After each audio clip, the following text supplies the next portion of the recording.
Shalom Bapak Ibu sekalian. Hari ini kita akan sharing ya, belajar lagi tentang lesson terakhir dari DI level 3. Udah sampai level 3 aja.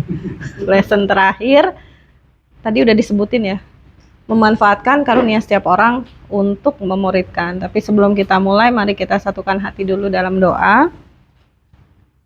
Bapak Surgawi, Bapak yang kami kenal di dalam nama Tuhan Yesus Kristus, terima kasih untuk hari ini Tuhan. Setiap kami boleh hadir di sini untuk mendengarkan kembali kebenaran firman-Mu.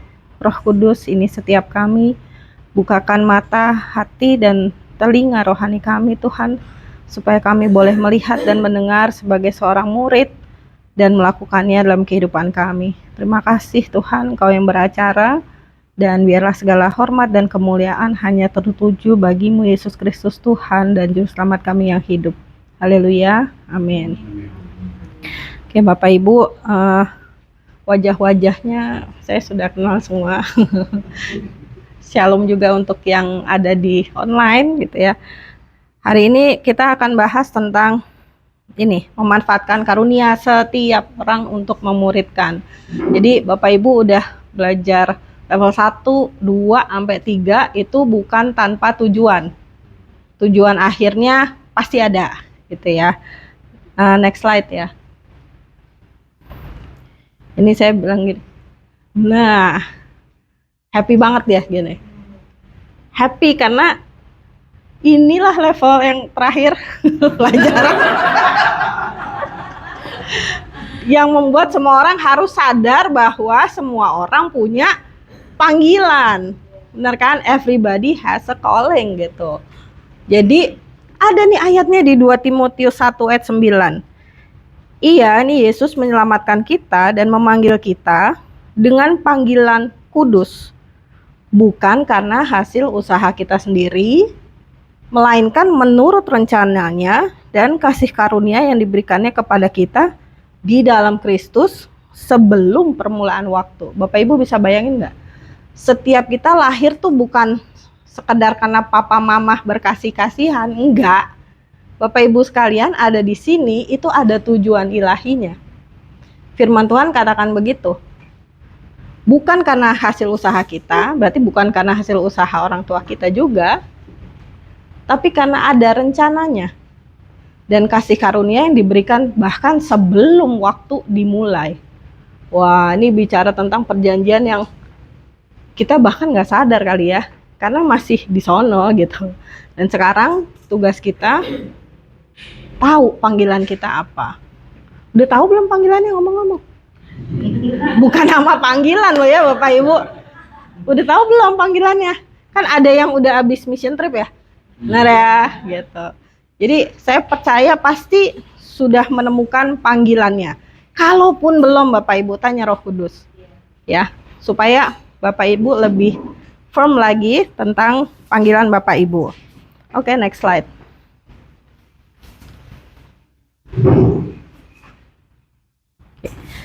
Secara umum, panggilan setiap kita murid adalah ini. Apa tuh Bapak Ibu? Amanat agung pemuridan. Ya, pemuritan. Ini ada di Matius 28 ayat 19 sampai 20. Karena itu pergilah, jadikanlah semua bangsa muridku, dan baptislah mereka dalam nama Bapa, Anak, dan Roh Kudus, dan ajarlah mereka melakukan segala sesuatu yang telah kuperintahkan kepadamu. Dan ketahuilah, aku menyertai kamu senantiasa sampai kepada akhir zaman. Bapak Ibu, ini nggak gampang ya. Kita bukan mencari orang yang sekedar bertobat loh. Bapak Ibu, panggilannya secara general adalah memuridkan. Nanti secara spesifiknya itu Roh Kudus yang akan bicara masing-masing kepada kita. Ya, tapi basicnya, generalnya ini memuridkan. Dan saya mengalami ini dengan teman-teman yang pelayanan. Ko Imam sama Cidesi pasti juga tahu. Yang namanya memuridkan tidaklah mudah. Benar nggak? Iya, karena kalau orang cuma diajak bersekutu aja happy deh, ya. Tapi kalau bicara tentang pemuritan, itu bicara tentang konsistensi dan komitmen. Nah, itu orang yang banyak mundur. Ntar aja deh, belum saatnya. Ntar aja deh, belum waktunya. Itu dari sisi yang kita mau muridkan. Tapi dari sisi kita yang mau memuridkan, masih banyak nih yang masih bingung. Saya itu gimana caranya memuridkan? Ya, nah kita akan belajar sama-sama malam ini. Next slide. Nah, Bapak Ibu, Tuhan itu bukan pribadi yang kalau nyuruh itu ya udah lu pergi aja gitu. Nggak ada.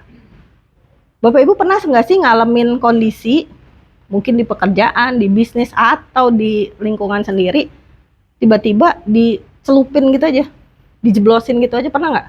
Saya sering. Misalnya di pekerjaan gitu ya, karena udah tahu CV saya gitu, ya udah nggak ada yang ngomong tentang job desk, ya udah tahu gitu.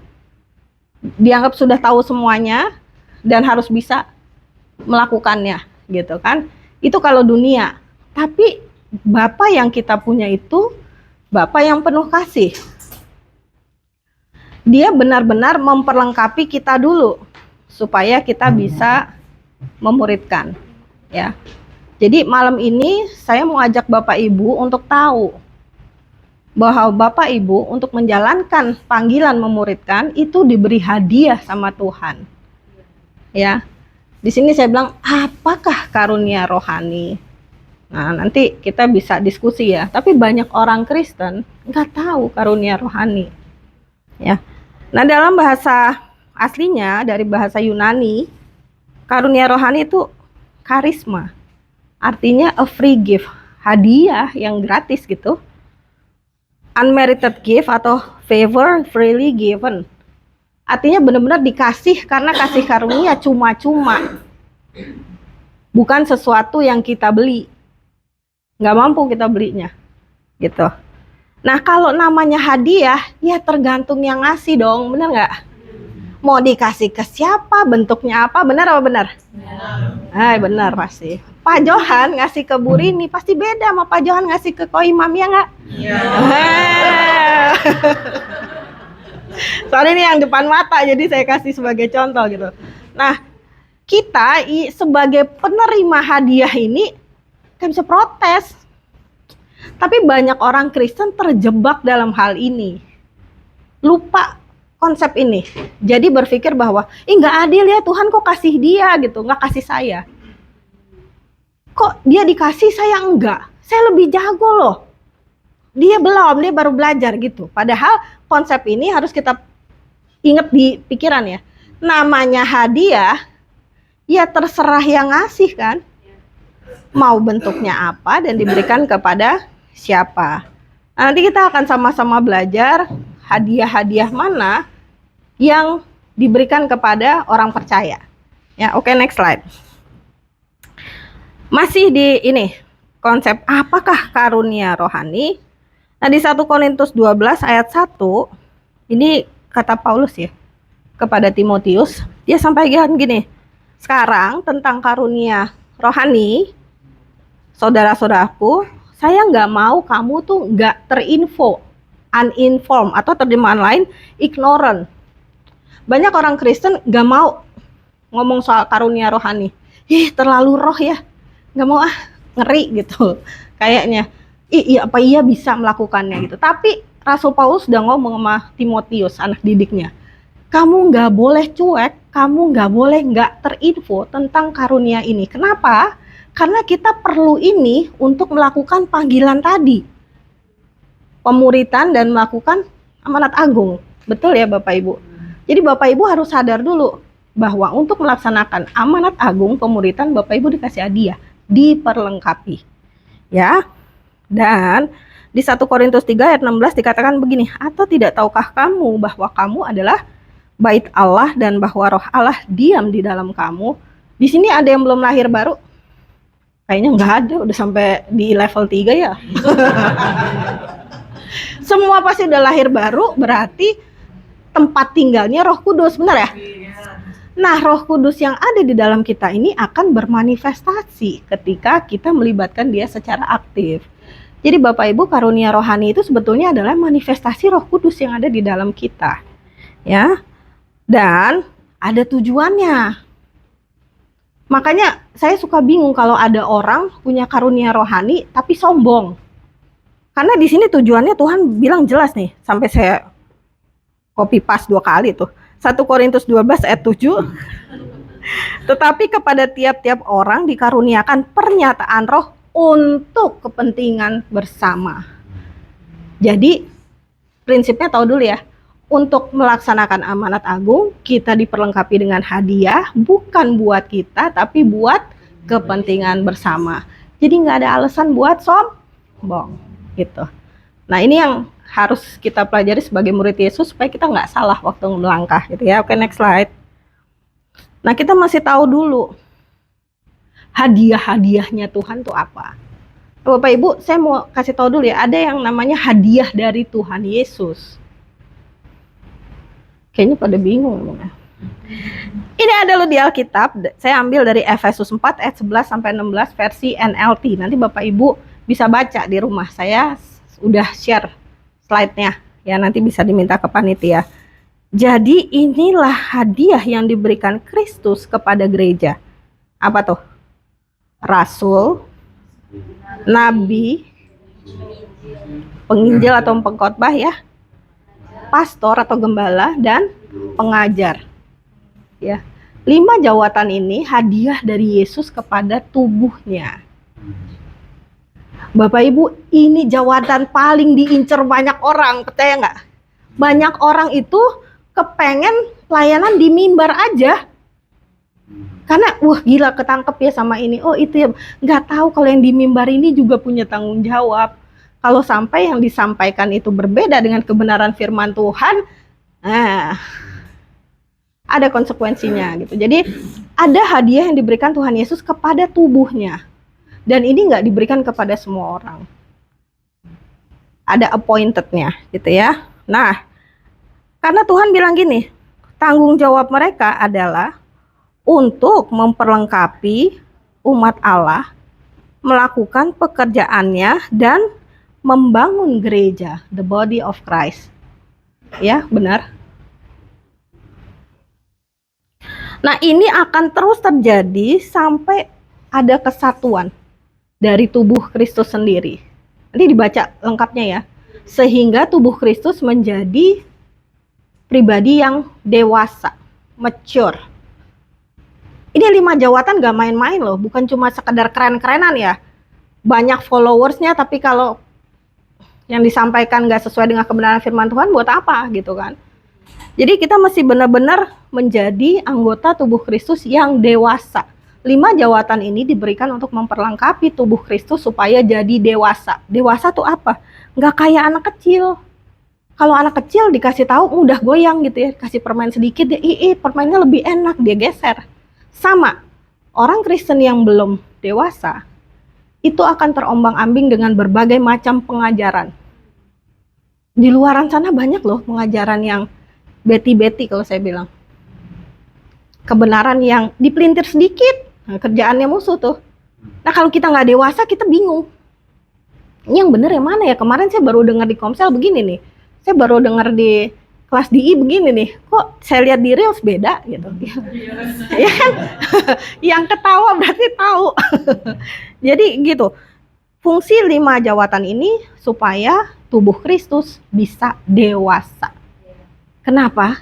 Karena hanya orang yang dewasa karakternya di dalam Kristus yang mampu melakukan panggilan ilahi tadi, memuridkan. Gimana dong kalau gurunya lebih tantrum daripada anak muridnya?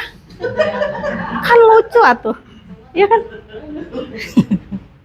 Jadi setiap kita yang dipanggil untuk memuridkan harus paham ini, ya. Entahkah sebagai pengajar, entahkah sebagai gembala gitu. Jadi ini akan terus terjadi sampai akhirnya tubuh Kristus dewasa, menyatu, dewasa dan sehat, lalu dipenuhi oleh kasih. Nah, saya tahu mungkin di sini nggak ada yang pernah kecewa sama gereja ya. Semoga enggak. Tapi di luar sana banyak. Benar ya? Mohon maaf nih kalau omongannya terdengar tidak enak. Tapi banyak orang di luaran sana yang kecewa dengan gereja, karena gereja kayak udah tumbuh jadi organisasi yang terstruktur dengan rapi bagaikan organisasi atau perusahaan sekuler, betul ya? Tapi kasihnya nggak ada gitu. Nah, itu yang kita perlu ciptakan di dalam sini, di dalam fellowship ini, dan saya rasa itu udah jalan gitu. Tapi kita perlu sadar bahwa ada hadiah Tuhan Yesus yang fungsinya untuk memperlengkapi jemaat jadi dewasa, tubuh Kristus jadi dewasa. Oke, saya lanjutkan, next slide. Nah, ada juga hadiah dari Roh Kudus. Apinya lucu ya, saya nggak ketemu yang warna biru soalnya. Tapi hadiah dari Roh Kudus tuh banyak Bapak Ibu. Bisa dilihat di 1 Korintus 12 ayat 8 sampai 11. Itu saya kasih warnanya beda-beda. Ada 9. Coba aja Bapak Ibu hitung. Sebab kepada yang seorang Roh memberikan karunia untuk berkata-kata dengan hikmat. Satu ya. Dan kepada yang lain Roh yang sama memberikan karunia berkata-kata dengan pengetahuan. Kepada yang seorang Roh yang sama memberikan iman.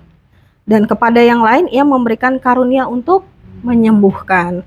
Kepada yang seorang Roh memberikan kuasa untuk mengadakan mujizat. Dan kepada yang lain ia memberikan karunia untuk bernubuat. Kepada yang lain lagi ia memberikan karunia untuk membedakan bermacam-macam roh. Kepada yang seorang ia memberikan karunia untuk berkata-kata dengan bahasa roh. Dan kepada yang lain, ia memberikan karunia untuk menafsirkan bahasa roh itu. Tapi semuanya ini dikerjakan oleh Roh yang satu dan yang sama, yang memberikan karunia kepada tiap-tiap orang secara khusus seperti yang dikehendakinya. Tuh, dengan jelas diberikan secara khusus seperti yang dikehendakinya. Jadi jangan anggap sepele apa yang Bapak Ibu miliki. Saya nggak tahu karunia yang Roh Kudus kasih ke Bapak Ibu apa. Tapi mulailah untuk melakukan refleksi bersama Roh Kudus. Kira-kira dari yang 9 ini yang mana ya? Saya mau tanya, di sini ada yang pernah minta menafsirkan bahasa roh nggak? Ada. Saya pun gitu, waktu itu saya masih kecil ya. Masih kecil tuh apa ya? Nggak kecil-kecil amat sih. Mahasiswa, masih kinyis-kinyis ya lah, masih sebelum koas, sebelum dokter muda gitu. Saya di Semarang, gembala saya tuh suka banget berbahasa roh. Terus biasanya ada juga yang habis dia berbahasa roh disambut lagi sama jemaat lain berbahasa roh, tapi bahasa rohnya itu menurut saya beda banget gitu. Kok beda banget ya, kalau yang lain mungkin sepatah-patah, ini dia kayak nyanyi gitu. Terus saya tanya Roh Kudus, itu bahasa apa sih gitu? Dia kasih tahu loh, itu bahasa Cina kuno katanya. Hah? Aku bilang gitu.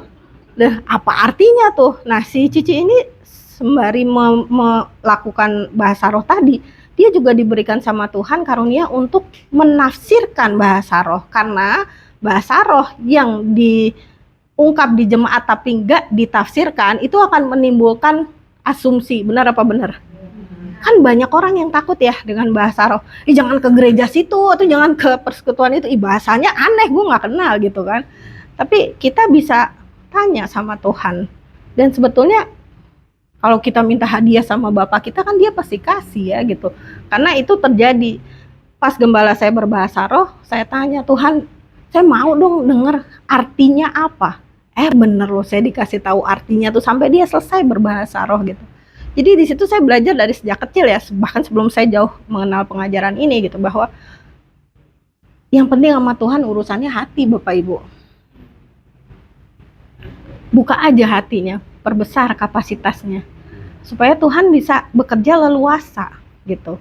Pernah kan lihat orang, dia kalau ngomong ya kata-katanya berhikmat sekali gitu kan ya. Kenapa tuh, datang dari mana? Dia pinter banget? Enggak, ada Roh Kudus di dalam dia gitu, yang memberikan itu tadi, hadiah untuk berkata-kata dengan hikmat, dengan pengetahuan. Pernah kan ketemu orang Kristen lain yang dewasa rohani banget ya, kenapa kalau saya ngomong sama dia kayak dapat solusinya gitu. Nah, tapi ada juga kan yang ketemu orang lain, saya mau didoain sama dia aja deh, begitu dia topang tangan kayaknya langsung sembuh gitu kan. Karena di sini juga dibilang kan ada karunia untuk menyembuhkan. Jadi Bapak Ibu udah tahu panggilannya, Tadi saya tanya ya di awal, udah tahu panggilannya belum? Bukan nama panggilan loh. Sekali lagi, panggilannya apa? Udah tahu, tadi saya bilang secara general itu. Itu yang kedua, udah tahu belum hadiah yang Roh Kudus kasih di hidup Bapak Ibu apa? Ini perlu banget. Perlu banget. Dan Bapak Ibu untuk memuridkan, Bapak Ibu perlu duduk diem, tanya sama Tuhan. Tuhan, kemana saya harus memuridkan? Saya nggak tahu ya Bapak Ibu, tapi saya duduk diem waktu saya dikasih tahu. Kan kita semua lewat masa persiapan ya. Ada beberapa yang udah ambil sekolah Alkitab kan di sini, betul? Nah, saya pun juga begitu. Nah, waktu itu mentor saya, kepala sekolah kita ya, itu kan memang mereview kita masing-masing ya. Ini apa yang menonjol gitu. Nah, waktu itu saya dikasih tahu, kamu suruh kamu bagus loh pengajar, sebagai pengajar. Asli ya, saya sebetulnya menyangkal. Karena saya pikir, ngapain yang ngajarin orang gitu. Dia sendiri aja belum bener waktu itu kan gitu ya. Mau ngajarin apa Tuhan? Tapi ternyata saya baru tahu kalau kata dokter itu artinya pengajar. Lucu ya, saya jadi bilang, udah melekat di saya udah disumpahin tuh dulu di universitas, di fakultas gitu kan. Berarti Tuhan mau saya ngajar. Tapi saya tanya, duduk diam saya, Tuhan, saya harus ngajar kemana? Kepada siapa? Gitu. Itu duduk diam dan Tuhan kasih konfirmasinya lewat ayat, lewat hamba Tuhan. Jadi saya tahu kemana saya melayankan karunia rohani saya. Dan itu akan efektif. Bapak Ibu harus tanya sama Roh Kudus, karunianya apa? Dan fokus pada hal itu. Ya. Karena Roh Kudus itu tertib dan dia ngajarin kita untuk selalu fokus. Sementara musuh selalu membuat kita terdistract. Benar nggak? Lagi baca firman Tuhan nih di Holy Phone katanya ya. Twing, WhatsApp muncul, ya nggak? Notifikasi email datang. Yang sering kan gini, Shopee gitu kan. Tahu, karena itu saya juga ngalamin gitu. Jadi ya setiap kita, kalau saya sih, saya bilang sama teman-teman saya di komunitas saya gini, mulai deh baca Alkitabnya yang manual aja, nggak usah pakai yang Holy Bible. Lu warna-warnain nggak apa-apa gitu, tapi beneran waktunya tuh spesifik hanya buat dia gitu. Ibu-ibu sebel nggak sih kalau lagi cerita sama bapak-bapak terus dia asik aja scrolling gitu ya, terus gini, Pak dengerin nggak sih tadi aku ngomong apa? Dengar gitu. Apaan gitu? Dia akan ngulangin kalimat terakhir, bener kan? Terus ngomong gitu, padahal sebetulnya nggak denger juga. Sorry ya bapak-bapak, tapi itu realita, walau bukan kebenaran gitu. Jadi kita mesti fokus, dan ada saatnya nanti ya Bapak Ibu, Alkitab digital itu bisa dimodifikasi loh oleh musuh. Kalau kita nggak tahu kebenaran firman Tuhan yang tertulis, sebenarnya kan bukan masalah kertasnya ya, tapi tertulis di sini dan di sini. Coba deh Bapak Ibu yang udah sering banget baca Alkitab, gak bisa enggak kan tiap hari ada yang sedikit meleset aja firman Tuhan langsung toeng bunyi gitu kan, atau muncul di hati gitu. Nah itu kenapa? Karena hasil bergaul sama Roh Kudus. Someday kalau itu dimodifikasi ya Bapak Ibu tetap tahu firman Tuhan yang aslinya bicara apa. Makanya perlu untuk bangun keintiman sama dia, duduk diam berduaan. Kan romantis kalau duduk diam berduaan cewek-cewek biasanya suka yang romantis. Oke, next slide. Nah, saya mau ingetin ini ya Bapak Ibu, law of purposes, hukum tujuan. Oke. Kalau kita nggak tahu tujuan dari sesuatu, maka kita akan menyalahgunakan sesuatu tersebut, ya kan? Akan di-abuse gitu. Nah sama, tadi hadiah Kristus 5 jawatan, tujuannya memperlengkapi tubuh Kristus untuk melakukan pekerjaan-pekerjaannya. Hadiah Roh Kudus digunakan untuk membangun tubuh Kristus. Nah ini digunakan untuk kepentingan bersama, bukan pribadi dan memuliakan Tuhan. Tapi kan banyak orang yang tepuk dada atas karunia yang diberikan secara gratis tadi gitu. Ya nggak ada sih di sini, di sana banyak gitu, ya kan? Nah oke, next slide. Ini adalah prinsip dasar Bapak Ibu. Prinsip dasar yang kita semua harus tahu. kita itu tubuh Kristus. Ada nih di 1 Korintus 12 ayat 12 ya. Sama seperti tubuh itu satu dan anggotanya banyak, dan semua anggota tubuh itu sekalipun banyak merupakan satu tubuh, demikian pula Kristus. Bapak Ibu kan nggak bisa semuanya jadi mata. Tapi kan banyak orang ya yang milih, gue mau pelayanan di mimbar aja biar kelihatan semua orang. Coba kalau disuruh bersihin gereja gitu, belum tentu semua mau. Atau jalan dah pelayanan ke rumah sakit atau panti jompo, saya rasa nggak semua mau, hanya sedikit gitu. Padahal karunia yang diberikan sebegitu banyaknya gitu. Jadi sebetulnya kalau kita sadar bahwa seperti layaknya tubuh manusia, kita semua saling melengkapi, dan sebetulnya masing-masing punya fungsi dan tugas sendiri kan ya, dan punya resiko sendiri Bapak Ibu gitu ya. Setiap anggota tubuh itu kalau ngerti ini gak akan terjadi perpecahan di tubuh Kristus.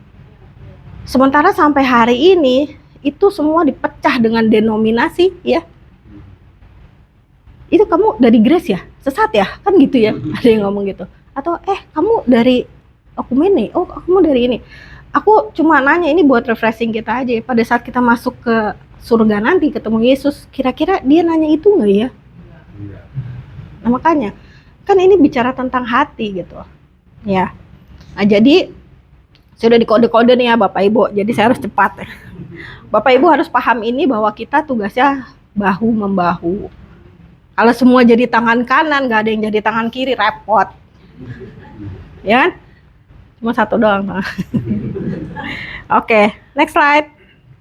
Memanfaatkan karunia untuk memuridkan. Jadi setiap orang percaya punya kesempatan loh untuk jangkau orang lain dan memuridkan mereka. Bapak Ibu semua kesempatannya sama.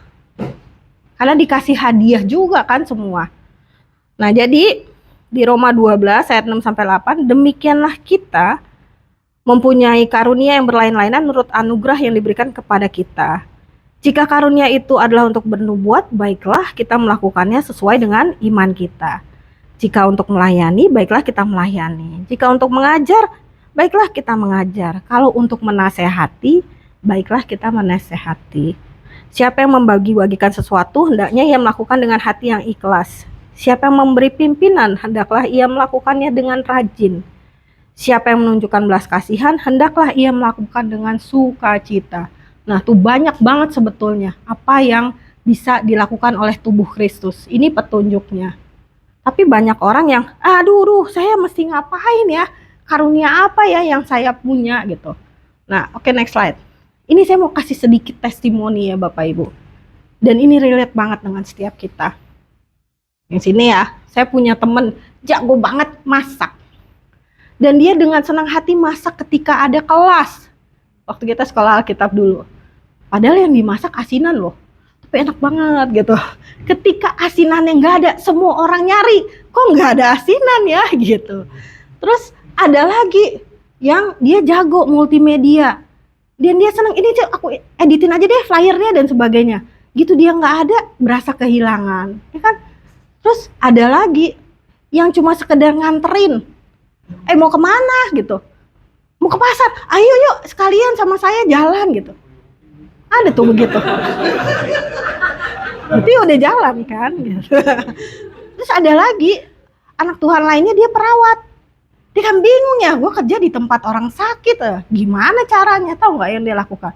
Dia tanya lo sama pasien-pasien, nih Bapak Ibu yang namanya pasien udah tergeletak mau mati gitu ya, pasti kalau ditanya mau didoain nggak Pak Bu? Oh mau gitu. Apa yang dia lakukan? Saya doain ya Pak Bu, tapi berdasarkan keyakinan saya, dia doain loh, gitu. Dengan segala plus minusnya gitu ya. Terus yang sana itu saya dengan teman-teman. Jadi saya dengan Pak Yuliadi, udah pada tau lah Pak Yuliadi. Saya bersama dia sama-sama bekerja sama untuk mengajar gitu. Nah ini komunitasnya udah banyak. Tuhan kasih ke kita banyak banget. Thank you juga Ko Imam sama Cidesi ya. Banyak banget gitu yang join, terus akhirnya mereka berkembang. Dan itu tuh saya sampai takjub ketika tiap batch itu strugglingnya beda-beda. Ada yang cancer, ada yang ODGJ gitu. Nggak. Ada yang ODGJ maksudnya menyimpan kepahitan dan kesedihan terlalu lama gitu sampai dia nggak bisa tidur gitu. Ya macam-macam. Ada yang bekas trauma dan sebagainya. Tapi itu terbebaskan karena karunia yang Tuhan kasih lewat anak-anaknya gitu ya.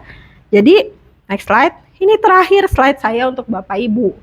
Nah, Bapak Ibu udah tahu callingnya Tuhan, udah tahu hadiah yang Roh Kudus dan Tuhan Yesus kasih, ya. Kan perlu action plan dong. Ya, perlu action plan kan Bapak Ibu. Nextnya mau ngapain? Pertama temukan dulu karunia rohani Bapak Ibu. Terus fokus Bapak Ibu. Latih terus sampai mahir di dalamnya. Dan ini kita perlu tahu bahwa bukan buat kita ya, tapi untuk kemuliaan Tuhan. Sehingga akhirnya Bapak Ibu menjadi surat terbuka dari Kristus. Nah, ini kan semua murid Yesus toh. Kalau orang deket-deket kita tanpa kita perlu ngomong, dia udah bisa ngelihat ada Yesus di dalam diri kita gitu ya. Jadi Bapak Ibu perlu jadi dewasa di dalam Kristus supaya bisa menolong orang lain menjadi murid Kristus yang dewasa juga. Jadi kalau masih ada yang belum nemuin karunianya, ntar malam ya tanya sama Roh Kudus. Secara spesifik apa Tuhan? Supaya aku bisa memberi kontribusi positif untuk ini. Oke Bapak Ibu, waktu saya sudah cukup sampai di sini. Ini pelajaran terakhir. Saya berharap semua DI yang udah dipelajari itu bisa menjadi bekal buat Bapak Ibu memuridkan banyak orang. Ingat murid ya, bukan cuma sekedar petobat. Karena kalau murid, dia pasti akan memberikan impact ke banyak orang lainnya. Jadi setiap kita bisa masuk dalam amanat agung, menghadirkan kerajaan Allah di bumi seperti di surga, lewat apapun yang Bapak Ibu lakukan. Oke, saya akan tutup dengan doa. Mari kita satukan hati dalam Tuhan. Bapak, kami mengucap syukur Tuhan untuk malam ini. Kami boleh mengerti bahwa setiap kami memiliki panggilan Tuhan, yaitu menjalankan amanat agung-Mu untuk memuridkan banyak bangsa bagi kemuliaan nama-Mu. Roh Kudus ini setiap kami rindu Tuhan, Engkau bermanifestasi dengan luar biasa dalam kehidupan setiap kami Tuhan, sehingga setiap orang yang kami temui dapat melihat Yesus dalam hidup kami. Ajar kami untuk menjadi murid-Mu yang dewasa Tuhan, supaya setiap kami juga dapat memuridkan orang percaya lainnya menjadi murid yang dewasa juga. Dan kami memberkati Tuhan tempat ini. Dan kami percaya dari tempat ini banyak keluar murid-murid Yesus yang akan membangun pasukan-pasukan Kristus, sehingga tubuh-Mu menjadi kuat, sehat, dan senantiasa bertumbuh dan bersukacita dalam kasih-Mu. Terima kasih Tuhan, firman-Mu selesai sampai di sini, tapi kami percaya firman yang sudah disampaikan akan mengerjakan hingga selesai Tuhan, maksud dan tujuan dari Engkau untuk setiap pribadi yang ada di ruangan ini. Terima kasih Tuhan, kami memberkati persekutuan ini, dan kami percaya kami boleh melihat tangan-Mu yang luar biasa menyertai setiap kami dan melakukan perkara-perkara ajaib. Terima kasih Tuhan Yesus, hanya di dalam nama-Mu yang kudus kami sudah berdoa dan mengucap syukur. Haleluya, amin.